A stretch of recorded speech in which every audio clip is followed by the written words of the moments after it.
வணக்கம் குழந்தைகளே. இன்று நாம் ஒரு அழகான கதையை கேட்கப் போகிறோம். ஒரு பெரிய காட்டில் ஒரு முயல் வாழ்ந்து வந்தது. அந்த முயல் மிகவும் சோம்பேறி. மற்ற விலங்குகள் எல்லாம் காலை எழுந்து உணவு தேடிக்கொண்டு வேலை செய்து கொண்டிருந்தன. ஆனால் அந்த முயல் மட்டும் நாள் முழுவதும் தூங்கிக் கொண்டு இருந்தது. ஒரு நாள் அருகில் இருந்த அணில், எறும்பு, பறவைகள் எல்லாம் குளிர்காலத்திற்காக உணவு சேகரித்துக் கொண்டிருந்தன.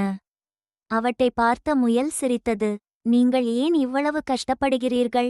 நாளை பார்த்து கொள்ளலாம் என்று முயல் சொன்னது. அணில் சொன்னது, நாம் இப்போது உழைக்கவில்லை என்றால் குளிர்காலத்தில் உணவு கிடைக்காது.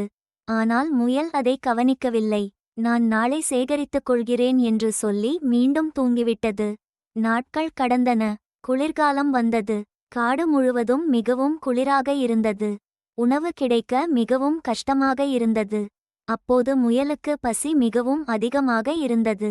ஆனால் அது முன்பே உணவு சேகரிக்கவில்லை. எங்கும் உணவு கிடைக்கவில்லை. அணிலும் எறும்புகளும் முன்பே சேகரித்த உணவை சாப்பிட்டு அமைதியாக இருந்தன. முயல் மட்டும் பசியால் வருந்தியது. அப்போது முயல் தனது தவறை உணர்ந்தது. நான் சோம்பேறியாக இருந்ததால் இப்படி கஷ்டம் வந்தது. இனிமேல் நான் உழைப்பேன் என்று முடிவு செய்தது. அதன் பிறகு முயல் சோம்பேறியாக இருக்காமல் தினமும் வேலை செய்து உணவு சேகரிக்க ஆரம்பித்தது. கதையின் நெறி: சோம்பேறித்தனம் கெடுக்கும். உழைத்தால்தான் வாழ்க்கையில் நன்மை கிடைக்கும்.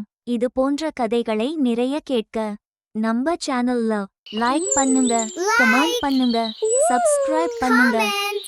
Comment, subscribe.